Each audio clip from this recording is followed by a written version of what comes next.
I am Ankita from उत्सव app and I am live again today. आज का हमारा लाइव बहुत इंटरेस्टिंग है, another live episode with Indian ancient temples and Agami stores will be joining us. We'll be discussing about the architecture, history, the pattern of evolution in the world of temples. तो सभी को स्वागत है, welcome everybody to our live today. Today we are going live with Indian ancient temples and Agami stores. And हम बात करेंगे भारतीय मंदिरों की इतिहास के बारे में, उनकी आर्किटेक्चरल पैटर्न्स और भी काफ़ी कई interesting stories. Hi Prasad, hello. Hi Ankita, how are how are you? you? I am good, how are you? बढ़िया, गुड गुड। कैसा था गणपति उत्सव? It was very exciting, it was very very I would say पूरा एकदम माहौल app में दिख रहा था। ठीक है जो, हेलो दिनेश, नमस्ते Dinesh ji. Hello, how are you? I am good, आप कैसे हैं? Very good, very good. Okay, so we have Indian temples joining us, and we have Agami stores से Tushar joining us. Thank you so much both of you for joining. और आज का हमारा जो live है that is very very special. That is talking about Indian temples, their history, their architecture, how they have evolved over time. I think that is a very interesting topic and a lot of people are curious. So I think यहाँ पे 3 different brand लोग हैं ना, there are 3 different brands and they represent different things, but they're united as well, right? They're united with the concept of Indian heritage, Indian culture, Indian history. So I think that's very very good. So Dinesh ji, आप बता दें आप कहाँ से आज हमारे साथ live जुड़े हैं? From where are you based? I am from Latur in Maharashtra. Okay, okay, great. तो दिनेश जी, मैं थोड़ा सा इंट्रोडक्शन दे दीजिए कि आपका जो पेज है इंडियन टेम्पल्स आपने स्टार्ट किया है and it is like one of the I would से top pages on Instagram today talking about Indian temples history. तो क्या मोटिवेशन था आपका? आपने like when you started what was your mindset? So this page actually started in 2019. It's around 3 years old page today, and basically I am a writer. I am also a businessman. I run a business in Latur as well as I write on different topics. I have written more than 16 books so far, and I also have a lot of interest in ancient temples as well as archaeology and Indology, and the iconography of sculptures. So these are the topics that I am very much interested in.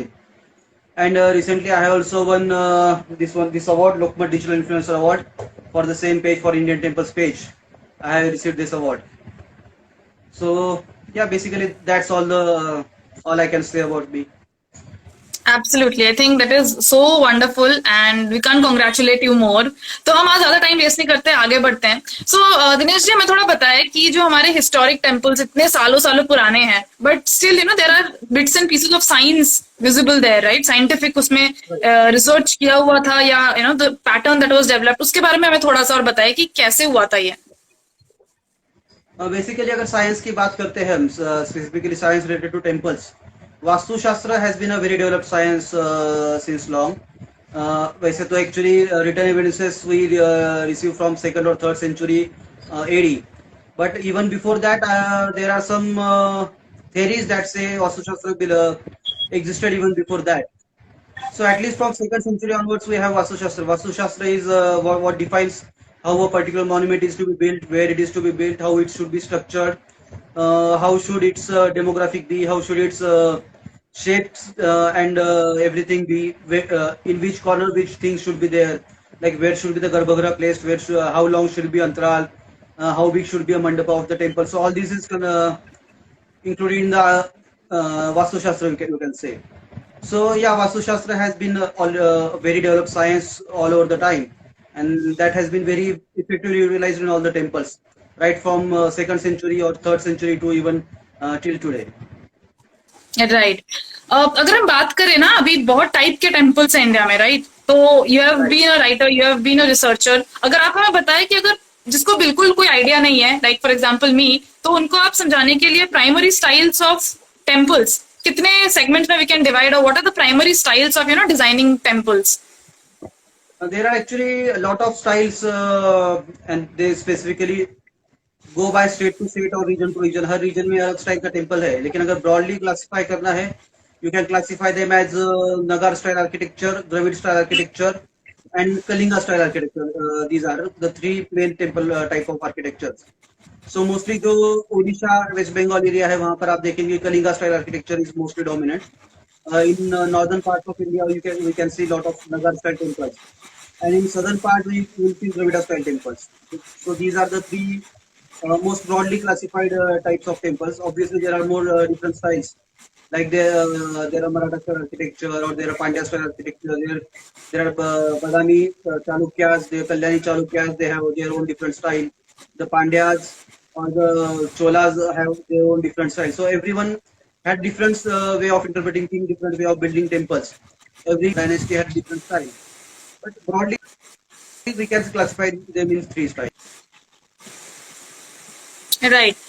इसमें क्या history का effect है और is it like geography based maximum? Hello, am I Audible?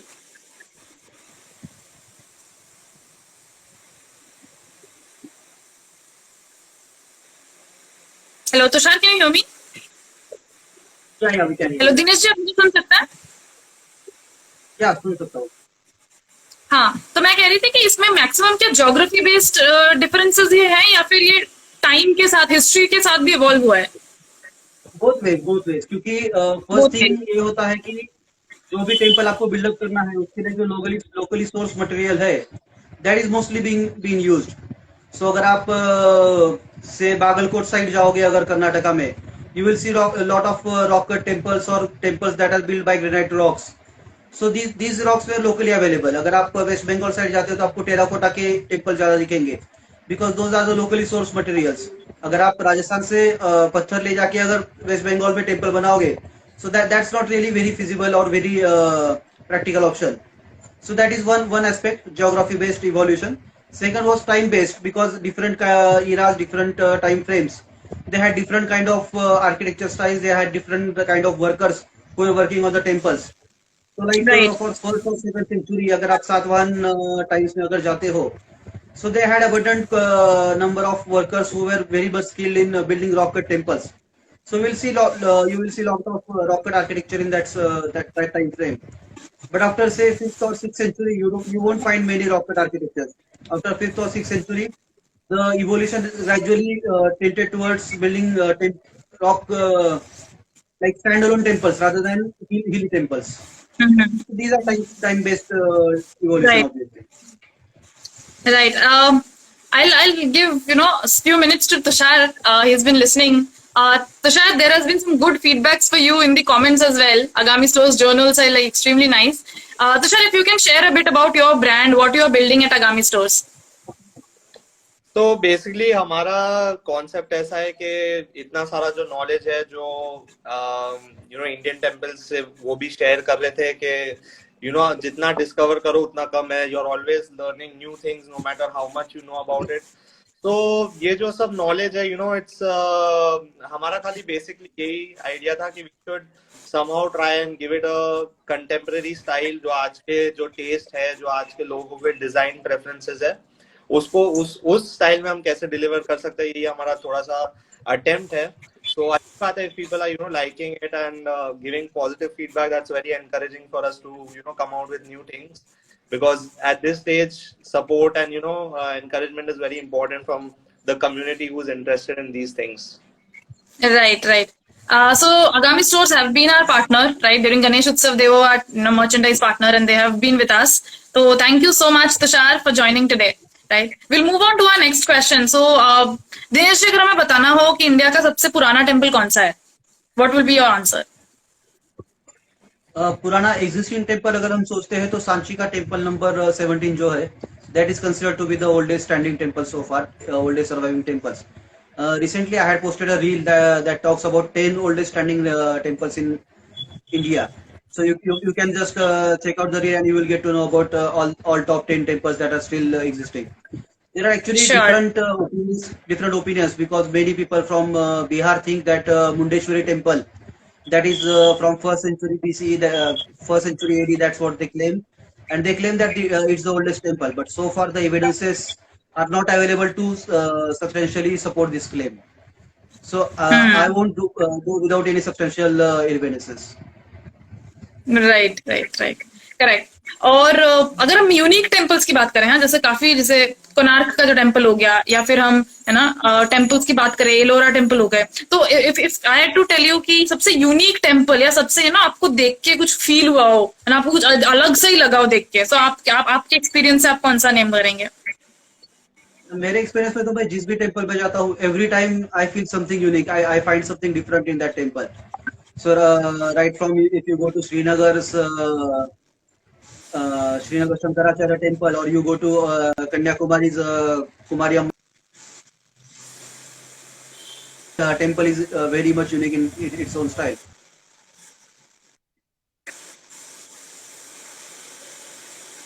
Right, right, right. So, you know, we are getting a lot of interesting insights from Dinesh ji from Indian temples. We'll try to create content. We'll try to create, you know, informative posts on that, and, you know, tag Dinesh ji as well. So, to all the followers, all the viewers, जो लोग हमारा video आज देख रहे हैं, आगामी stores, Indian temples और उत्सव, आप तीनों को फॉलो कर लेना. There is a lot of exciting content coming up, more such lives coming up, जहाँ पे हम ऐसी इंटरेस्टिंग बातें करेंगे और भी. It's really good to hear, you know, such interesting concepts and, you know, stories of ancient India. तो हम, like, I don't think who has, you know, हमारे पूर्वजों ने, कौन से जनरेशन ने देखा है उन temples को, like, you know, like, while it was being built, I don't know if somebody has already has done that, क्योंकि उसकी कुछ वो भी नहीं है, but it's pretty good to understand. So I was talking about, आपने आपने कुछ unique temple experiences के बारे में आप बता रहे थे. Would you like to Yeah. continue? Yeah. Yeah, I was saying every single monument or every single temple in our country is very much unique in its own style, in its own terms. So मैं किसी एक temple का नाम नहीं लेना चाहूंगा यहाँ पे कि this is the most unique और most special one. Every single but आप टेम्पल, मुझे every top single 5 list monument. करना हो, अगर अगर आप टॉप 5 लिस्ट कर दे फॉर आवर ऑडियंस ना, जो लोगों को विजिट करना ही चाहिए. Okay. Maybe I will start with the Hoysala monuments that are the temples in Belur or Somnathpura, or the Chennakeshava temple at Halebeedu, or Hoysaleshwar temple at Halebeedu. I will start with that one. That will be the top one on my list. Second will be the temples in and around Bhubaneswar. So maybe Bhubaneswar, Puri, Konark. There are more than 80 temples in Bhubaneswar itself. So all these temples you can explore. The third part would go to probably the temples built by Badami Chalukyas in Pattadakkal, Aihole and Badami. This region, it's part of northern Karnataka. So that would go and third on my list. I'm not including the cave temples, because if I start to include cave temples, Ajanta, Ellora, Elephanta, Mahabalipuram, all the top five will only go to cave temples. So I'm not included them. One can also visit the monuments at Mahabalipuram. There are many rock cut temples as well as standalone temples in Mahabalipuram that are very much magnificent, and they provide a lot of insights into life as well. So yeah, this is broadly the list that I would share. Sure sure, thank you so much. अगर हमें बताना पड़े, you know, अभी के generation के जो temples बन रहे हैं या जो पुराने बनते थे, do you see like a significant change, or, you know, some, what do you see? Do you see an advancement in the way it is built, or do you see, you know, कि उस time पे भी उतने advance level पे temples बनते थे? Yeah, उस time पे भी एडवांस लेवल पे बनते थे obviously, because if you see the temples at Halebeedu or Somnathpura temple, this temple took more than 100 years to be built. उनको बनाने में almost 3 generations वहां पर काम कर रही थी. And when you are taking 100 years to build a single temple, obviously they are going to be very much magnificent. So there is a drastic change in kind of temples we are building right now as compared to those temples that are from 10th or 11th, or maybe say up to 14th century. Difference ये आता है कि say from 7th to 14th century almost, temples were not only a religious place. That was much more than religious. The temples right. were a social place, a economical place, a educational institute. They worked as hospitals. They worked as pilgrimage spots. They worked as a halting spot for businessmen. They worked as say trade centers. So temples were playing multiple roles at that time. And so when you are building a complete ecosystem of all these different prospects of life, the temples had to have a grand structure. Today, temples have been remaining only to a religious structure. Temples are only a religious place right now. They don't serve much as social gathering place, or much as educational institute, or much as medical center or trade center. temples do not work for these functions anymore. So obviously the Right. temples have become smaller as compared to those that were built in 8th or 10th century. So that is one drastic change. But obviously even today, if you visit temples built by ISKCON, temples built by Birla Trust, you will find same grand scale in those temples. Right. And I think, I'll just add on one more point here. So apart from, economic, cultural, I would say temples also played a very important role in educational purposes, right? Because Yeah. people didn't have, all the people didn't have access to education in the, ancient times, like thousands and thousands of years ago. And but still, the temples, since people gathered there, the kings or the rulers, found a way that this could be a way of promoting education, right? I think that is one of the reasons why a lot of temples will find a lot of, sexual art there, because there was nothing called sex education at that point of time, right? But there were the temples portrayed it. So I would like to know, your views on that from Dinesh ji. I would like to just correct you on a couple of things. First thing, you Yeah. mentioned that not everyone had right to education at that time. But on the contrary, No, I not right think to education, not right to education, but I would say access to education. access to education, right. Sorry, I Right. misspelled your word. But I think on the contrary, everyone had access to education in those times. The time changed when after 14th century, but before that, almost everyone had access to education. The education system was much different than what we have today. Schools and colleges and universities. This was not the educational system at that time. They had a very different education system. They had a system based on profession. The students used to understand different kind of professions from their forefathers or from different local gurus. They used to understand that part or study that part. So everyone had access to education. Only the methodology of education was different. Second part, you mentioned that there was nothing like sex education in that time. But if you go back in time and we understand the origin of the book Kama Sutra, it goes a lot beyond these temples. So actually, there was sex education that was very much prevalent in our society, in our region, in our religion as well. Yeah, but the sculptures at Khajuraho or maybe Konark or Puri temples, these are only the what you can say is artistic representation of what is mentioned in Kam Sutra book. So sex education was already there. There was only a Right. different way of expressing it, different way of showing it to the world. So these temple worked as as an alternative way of providing the same education. Right. Absolutely. Completely agree with that.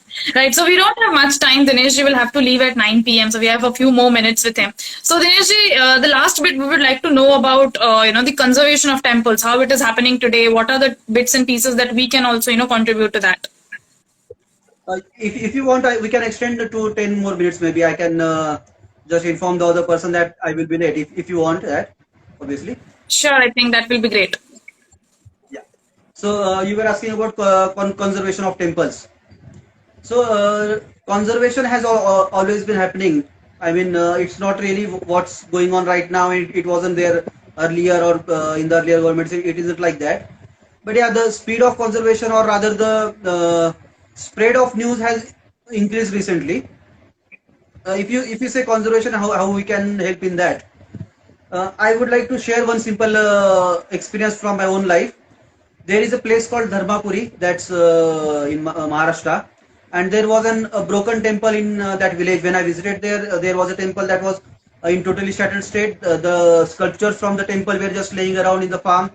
They were laying around on the ground, and the temple was totally broken. So when I visited there, I saw the sorry state of the temple. I clicked a few photographs of the temple. But after clicking photographs, I didn't just keep the photographs with myself. I actually made an attempt to send these photographs to the Archaeological Survey of India, to the Cultural Ministry of Maharashtra.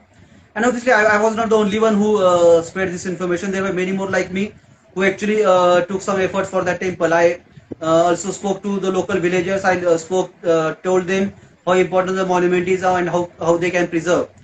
And when even the villagers from the local villagers started to raise their voice for restoration of temples, the government actually took initiative and they have now rebuilt the temple. And all the sculptures that were laying around in the farm have now been very comfortably restored, very comfortably placed in the new temple complex. You can see one of my reel that I have placed. I have put up about the same temple. So I would like to share 3 or 4 points to everyone. If you want to conserve temples, first thing, you should start visiting those broken temples. You should start visiting the places where you get to know about the broken temples. Because until and unless people start visiting there, the local villagers will not understand the importance of the monument. जब बाहर के लोग आते हैं, बाहर के लोग देखते हैं, फोटोज लेते हैं, वीडियोज लेते हैं, तो उस टाइम पे लोकल विलेजर्स को ये पता चलता है कि अपने गांव में जो मॉन्यूमेंट है वो कितना इंपॉर्टेंट है. Second part, when you are clicking photographs, don't just keep them to yourself, spread them as much as possible. And when you are spreading, make sure that the photographs reach the right destination. You have to send the photographs to Archaeological Survey of India, the local ASI circle, wherever it is situated. You have to make sure that the photographs go to the cultural ministry of that particular state. You have to send photographs to the tourism and cultural ministry of government of India. It will take some time. You will have to send emails, say you have to, or maybe post, or maybe courier. You can send in whatever way possible. But unless these authorities do not come to know about these temples, they won't be very interested in working for that. So you have to make sure that the authorities are informed. The authorities come to know about the broken temples or shattered temples. Third part, when you are speaking to local villagers, when you are speaking to local politicians, when you are speaking to the mukhias of the village, or the local MLAs or anyone, when you are speaking to them, local influential people maybe, so when you are speaking to them, do not just speak about random things. Make sure you let them know the importance of the monument. You let them know the era when the monument was built, the special importance of the sculptures there, or the monuments, the deities that are laying there, or the sculptures that are laying around. Make sure you let them know how important this monument is, because until and unless they will know the importance of the monument or the heritage their village has having, until and unless they are aware of this, they won't really make any specific efforts towards restoration. So these are 3 points that I would like to mention. Visit more often, share photographs with the right authorities, and talk to villagers. Let them understand the importance of the monuments. Right, absolutely. I think that they were very valuable. Yes, Tushar. तो of course बहुत ही अच्छे points उन्होंने share किए. थोड़े तो मैंने कभी सोचे भी नहीं थे कि ये भी करना चाहिए. हम विजिट तो करते ही हैं, एंड देन अच्छा लगता है तो हमारे वो फोन में पड़े रहती है फोटोज सालों साल. बट उसका without putting too much extra effort, if this can be done, I think it's very nice. Plus also when it comes to brands, जैसे आपका है उत्सव ऐप है, हमारा आगामी स्टोर्स है, और भी धीरे धीरे काफी सारे छोटे मोटे ब्रांड्स चालू हो रहे हुआ working for this cause. So somewhere as part of CSR जो होता है, आई एम श्योर वंस जो ये सब ब्रांड्स है वर्किंग फॉर दिस कॉज वो थोड़े बड़े होते हैं, they will start dedicating some part of their profit या जो भी उनका जो अर्निंग्स है to causes like temple restoration and arranging events and programs for the promotion of visiting to temples. तो वहां पे ब्रांड्स को भी थोड़ा कहीं ना कहीं पार्ट प्ले करना चाहिए going forward. So I think that should be part of our corporate responsibility also. Absolutely. Yeah, Tushar, I have been asking a lot of questions. Yeah, Dinesh ji. actually, I just wanted to add on to what Tushar said. That's a very good idea. The brands and the corporates should definitely pitch in for this idea, and they should really come forward. There was just one example that I wanted to share, a bit different from what Tushar mentioned, but it's really impressive. There are a couple of dance groups, one from Hyderabad and one from Warangal. So from Hyderabad, there is a dance group called Muva Academy, and they are specialists in Kuchipudi dance. So Dr. Hima Bindu Kano, she leads the group, and they are making conscious efforts to shoot their dance around ancient temples, in or around ancient temples. So they pick up a location that's close by to the ancient temples, so that the temple will be visible in their dance videos, and that way they are promoting those temples. They are letting other people know about these temples, because when people get to see these temples in their dance videos, they will obviously be interested in knowing the location, knowing where these temples are, and that's one way they are promoting the temples. Absolutely, absolutely. I think if these brands, the influencers, the artists, if they don't promote it, I think it won't reach out to people. So we have been talking about hidden temples. We've been talking about architectures which are not known to the public. Like the top architectures are known. So Dinesh, if you would like to share some of the hidden gems that India has but is not very popular or people don't know about them, I think that will be very helpful. Uh, yeah, I will again come back to the same place that I mentioned earlier. First one are the Hoysala temples in Karnataka. So Halebeedu, Belur or Somnathpura. These are areas around Hassan or Tumkuru. These are the district places. The Hassan district or Tumkuru district. So Mysuru district, rather Mysuru is a very famous place, but the Tumkuru and Hassan are not that well known. So there are a lot of temples in all this region. Almost every single village or every single taluka place has a beautiful and fantastic temple in that region. Another place I would mention is a place called Ter, that was called as Tagarpur in ancient times. It's located in Usmanabad district of Maharashtra. The district has recently been renamed to Dharashiv. So there is actually a second century business place. It was a very big trade center in second century, along with Paitan and Ter. These two were the very big business centers in that region. And there have been many excavations in that region, and all those things that have been found in excavations or that have been found in farms. So people there have been collecting all these items for more than 200 years now. They did not know very much importance of those monuments or those things that they would find in their farms, but they would still collect. They would keep them at a safe place. And for after all years, after they started to collect these things, Britishers visited this place and then they realized how important this place is. So, if you visit there, you will find Maharashtra's oldest standing temple there. You will find India's oldest wooden architecture there, wooden artwork. Rather. You will find world's oldest Ganesh idol there. So all these things are very safely kept in the museum there. People have been really cautious there to keep all this data safe, all this information safe. So there is also one very beautiful place you can visit. There are a couple of temples around Nashik. So like there is a place called Sinnar, very close to Nashik. So Nashik is a very popular pilgrimage place, but if you go around 50 to 60 kilometers away from Nashik, in any direction, you will find very beautiful temples. So, if possible, go to the Singer temple or the temples of Anjaneri between Nasik and Trambakeshwar. Trambakeshwar is also very famous pilgrimage spot. It is considered to be one of the 12 Jyotirlingas. And many of us, when we want to go to Trambakeshwar, we have to go via Nasik. So, when you are going from Nasik to Trambakeshwar, you will come across a village called Anjaneri. So, there are a couple of very beautiful monuments in Anjaneri. If you go a little bit in northern direction, say Badmer, if you go to Badmer, very close to Badmer, there are many, uh, they are not exactly temples, but there are bits and pieces of different temples in the Badmer region. If you go to Dwarka, around Dwarka, there are a couple of ancient temples. I have put up a few posts about these hidden architectures, hidden gems. So around the Dwarka or around Porbandar, you will find few ancient temples, few very beautiful and very well preserved temples. So these are some of the hidden gems that I would suggest right now. Of course, if you visit my page, you will find a long list of those hidden gems. So you should definitely check that list out. Sure. Absolutely. Right. I think that was very insightful. We'll prepare a detailed post on this where we'll share, the points that Dinesh ji mentioned. Tushar, if you have any particular questions, please go ahead. Dinesh ji is here to answer the questions and we have few more minutes with him. No, I mean one of the questions which I did have was regarding modern temples जो आज के जो बन रहे temples. So but you already covered that, so I think that was a very good session, very insightful for me also. Right, absolutely. There's one last question, which is a bit controversial, I would say, which talks about कि जो renovation हो रहा है आजकल temples का.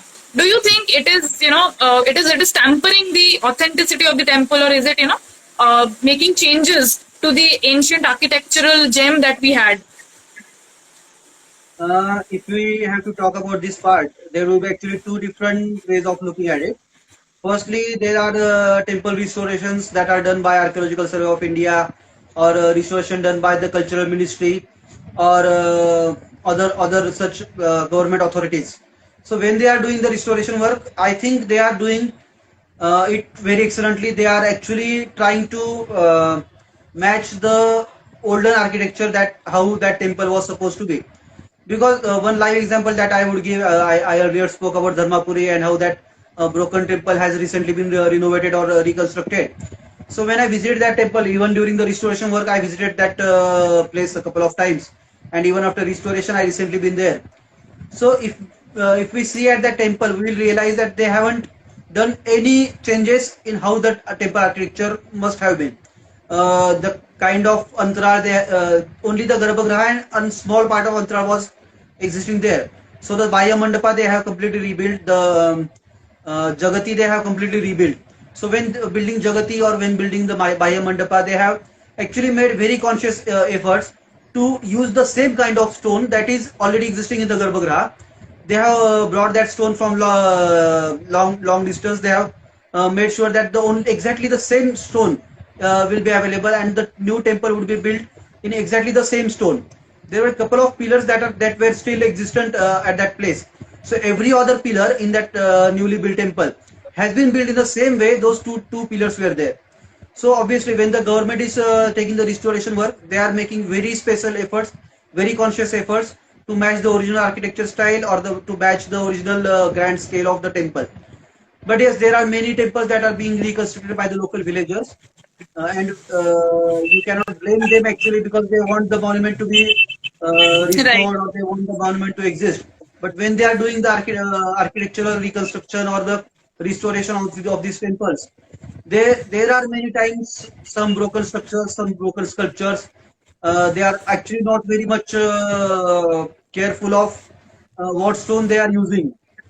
I have been Right. to a few temples where the stone inscriptions are used as a stepping stone for the steps. They are actually using that those inscription as steps. Or there is one place where I heard that there are around 16 Virgal. Virgal means the hero stone. Those stones were erected in memory of heroes of that village. So there were places where there were a lot of hero stones, but local people use those stones to build the basement of the temple. They have built hero stones for that. So there have been many such cases where original structure is being not really being properly reconstructed. So there are both ways actually. Right, right, right. I think that was a very insightful session and very, very exciting. We have a lot of questions coming up, and we'll keep it for our next session so that our audience is, tuned in for the next session with Dinesh Soniji as well as Agami Stores.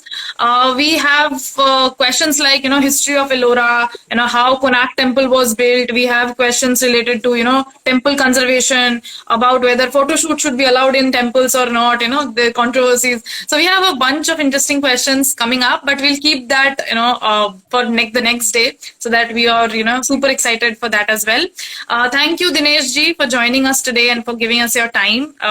Really happy to have you with us today. Thank you, Ankita. Thank you, Harshad. It was really a pleasure for me as well to be interacting with you. It's really a pleasure, and it's really amazing work that you are doing with Utsav app. I'm really impressed by the work. Thank you. Thank you so much. Thank you. Thank you, Tushar. Thank you, Agami Stores, for being with us always and for joining in these lives as well, where we are discussing together. I think that's pretty amazing as well. Thank you for inviting us. Thank you so much. Thank you. So, we'll again connect. Dinesh ji will figure out another time, another 30-minute slot. I think that will be good to cover up the next questions Definitely, that we have. Sure. Okay. definitely, Thank you so definitely. much. We will be happy to be part. Okay. Okay. Chalo. Thank you. Good night. Bye. Good night. Bye.